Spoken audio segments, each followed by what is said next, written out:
정치 속보기 TV조선 배성규 정치부장 오늘도 나왔습니다. 자, 배 부장. 네. 반기문 총장 이야기 좀 해보죠. 드디어 네. 보니까 대선 출마를 한 걸로 보입니다. 네. 정치판이 요동칠 것 같은데 어떻게 전망하십니까?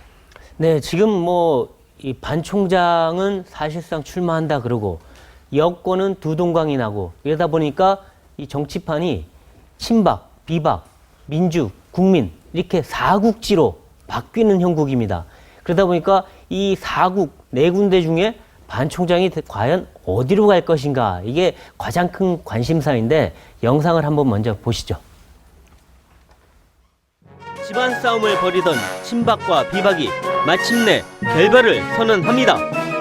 이제 정치판은 친박 새누리당과 비박당, 민주당, 국민의당으로 다분할됩니다. 반기문 총장은 나라를 위해 한몸 부사리겠다며 대선판에 뛰어드네요. 반기문 짝사랑에 빠졌던 친박은 오히려 반 총장에게 외면당하고 진짜 보수를 자처한 비박은 반 총장에 러브콜을 보냅니다. 한때 한솥밥 먹었던 민주당, 반 총장을 기회주자라 맹비난하네요. 국민의당은 제3지대에서 함께 하자고 반 총장에 손짓합니다. 난세의 영웅을 꿈꾸는 반 총장, 과연 어디에 착륙할까요? 네, 반 총장 거취가 굉장히 관심이긴 합니다만 어쨌든 네. 반 총장을 끌어들이기 위해서 지금 새누리당이 갈라지고 있습니다만 네. 모두 보수다. 네. 우리한테 와라. 이렇게 네. 하고 있는데 어디가 진짜 보수입니까? 누가 진짜 보수인지는 솔직히 말하면 저도 잘 모르겠습니다. 네. 서로 자기가 진짜 보수라고 하니까. 근데 둘 중에 그러면 세로 볼 때 누가 더 강할 것이냐 네. 이걸로 봐야 될 것 같은데 일단 총선이었다면 친박이 강했을 겁니다. 지역 기반이 있으니까. 그런데 대선판은 대선 주자가 누구냐가 중요한 거죠. 그렇죠. 지금 보면 친박은 대선 주자 한 명도 안 보이고 비박은 일단 오늘 대선 주자 한 4명이 동시에 나간다 그랬죠. 네. 그러다 보니까 거기다가 이 반기문 총장까지도 옛날엔 친박이었던 것 같은데 그렇죠. 지금 비박으로 은근슬쩍 넘어오다 보니까 친박 쪽은 오히려 그립을 놓치고 비박들이 오히려 이 반 총장하고 거래를 하고 접촉을 하는 그런 모양새입니다. 이러다 보니까 당장은 35대 한 110, 한 100 정도 이런 그렇죠. 정도 수준이겠지만 이제 앞으로 가면 갈수록 2차 탈당이 또 있을 거고 반 총장 오면 또 넘어오고 하다 보면은 나중엔 결국 그 강한 친박들하고 비례대표만 남게 되는 그런 상황도 올 수 있다는 얘기가 있습니다. 그런데 어쨌든 친박은 끝까지 뭉쳐서 대선 때 후보 내서 한번 반 총장이든 누구든 하고 딜을 한번 해보거나 아니면은 정 안 되면 영남 자민련이라도 해볼 수 있다 이런 생각으로 끝까지 뭉쳐 있을 것 같다는 얘기가 나옵니다. 대선에서는 후보를 내지 못하면 거의 불모정당이 될 것 같은데. 근데 그 남아있는 10%, 15%를 쥐고서 딜을 한다는 거죠. 네.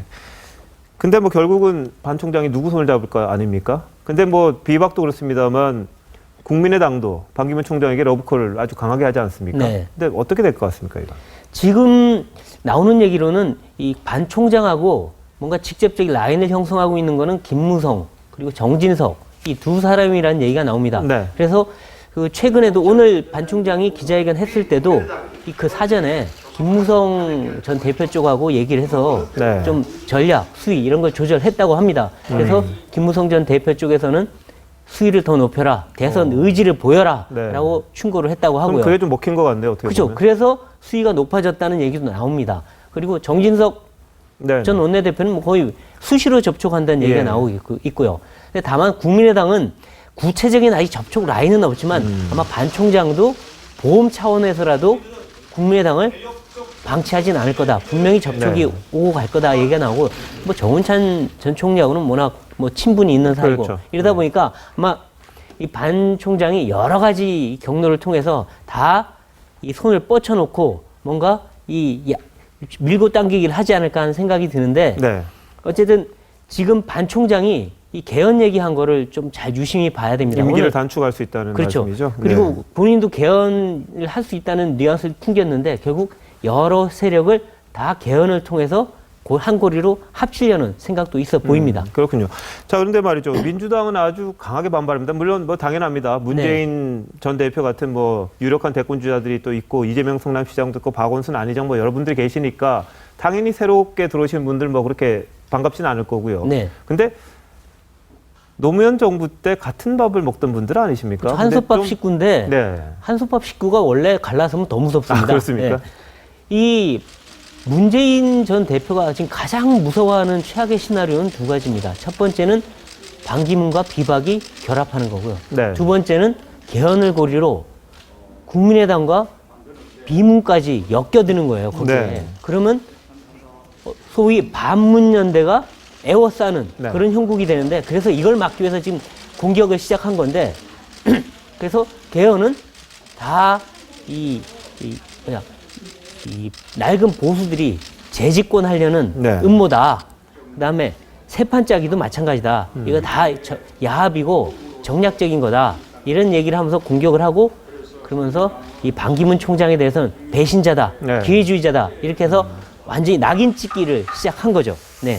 알겠습니다. 근데 뭐 반기문 총장이 임기를 단축하겠다. 자기 만약에 가능성이 있다면 자기를 희생하면서 하겠다는 게 어떻게 보면 정치적 승부수를 이제 슬슬 던지는 거 아닌가 네, 맞습니다. 싶습니다. 자, 오늘 여기까지 있겠습니다. 네. 고맙습니다. 고맙습니다.